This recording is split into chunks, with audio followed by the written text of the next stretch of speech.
Triple H talks about the aging talent that we have at the top of the main event scene in today's WWE climate. You see, guys, this has been a concern for a very, very long time. Just look at 2025 as a whole. What has this year been mostly about? It's only one thing, and that's the fact that John Cena is wrestling his final year.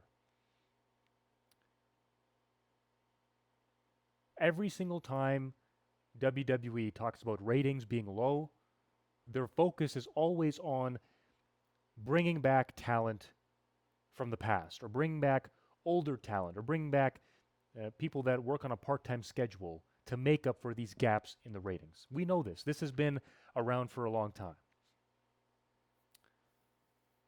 And because of this, it prevents WWE from thinking about creating new stars, because they always believe that creating new stars is just not a bigger bang for their buck than bringing back somebody like a Lesnar or like a Cena. You know, having these people at the top of the card speaks to the fact that WWE is not willing to invest time and energy to build some of these new stars. And this is a report here that I'm looking at by a Complex. Is reported by Sports Illustrated here, and Triple H, well, he says that the roster is in great shape for the future. And then this is, a quote by him. Triple H says, "When people talk about the business now, and they talk about where our talent are at, yeah, the top players are all in top positions, and they're a bit older, but the thickness and the depth of what is underneath them is what I'm most excited about, because the field is deep. This business is going to be in good shape for a long time." And then he goes on to say, this is for men's War Games match that's happening. He said, "The thing about War Games this year is the field is wide open. Between a Brock Lesnar, between a Roman, between Punk, Cody, so many others. And then that's not even counting the new generations of the Breakers, the Reeds, the younger guys that are up and coming." And he has this whole interview that's on Complex.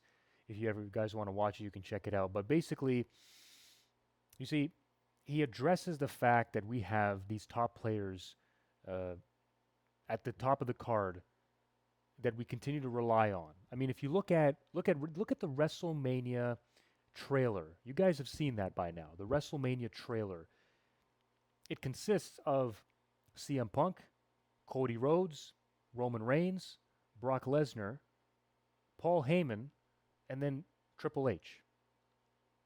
Triple H is not even on the shows. He's not a character on the show. But he's in the WrestleMania trailer.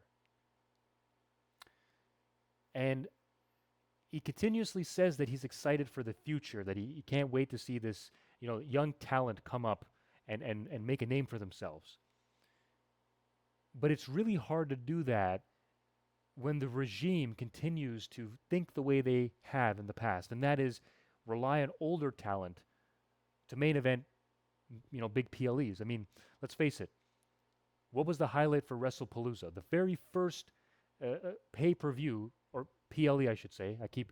I'm from that era, so I keep saying pay-per-view. But PLE, what was the highlight for that show? What is it that they promoted it around? John Cena, Brock Lesnar.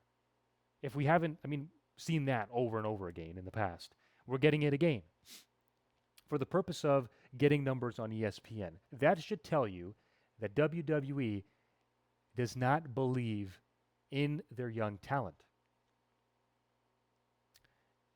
And that is a concern, because young talent, the talent that we have on the roster now, there are so much potential with guys that just they aren't being allowed to push further. And again, it's all part of WWE's their agenda. Um, that there's guys out there that just you know they brought back Dolph Ziggler. We hope that they'll do something with Dolph Ziggler. Matt Cardona, Zack Ryder. I don't know what he's going by here in WWE. He's back now too. We're not sure what they'll do with him. He came back to his original theme song, which was kind of a little bit of a shock because I was thinking I thought he had mentioned that Zack Ryder was dead. We saw Zack Ryder come back. Guys like Carmelo Hayes. I mean, this guy was neck and neck with Bron Breakker in NXT in terms of shock value, in terms of how much the crowd gave a crap about him, and he's been paired up. He was paired up with The Miz. No longer is with The Miz anymore. He's in the John Cena tournament. We'll see how far he goes, but I do hope that they give a guy like Carmelo Hayes more of a push. He is a guy that has so much potential, so much star power, that him sticking in the mid-card scene is just not where he belongs. So, and having guys like Logan Paul, doesn't really help the situation. I get that Logan Paul is a guy who understands this business very well. You can hate him. It's okay. You can hate him. But there's a line where you have to understand that this guy understands the business. He understands why he's here. He understands his role very well. He plays it very well. He loves to be hated. And again, I believe that WWE is very much so focused on getting the attention, getting the eyeballs on them, yet the concern long term should always be building more young talent than you have older talent. So basically focusing less on relying on the older talent and putting way more attention to building more younger talent. That's what we're looking to do. So I want to get your guys' perspective on Triple H saying that he believes that the roster is in great shape, that the roster is doing well, that the roster has all this potential, and that, sure, we're relying on older talent, but that's because, they still have a lot of juice left in them. That's what basically he's saying. Share your thoughts in the comments below. I'll look out for them. Can't wait to read them. Until then, I'll see you in the next video. Take care.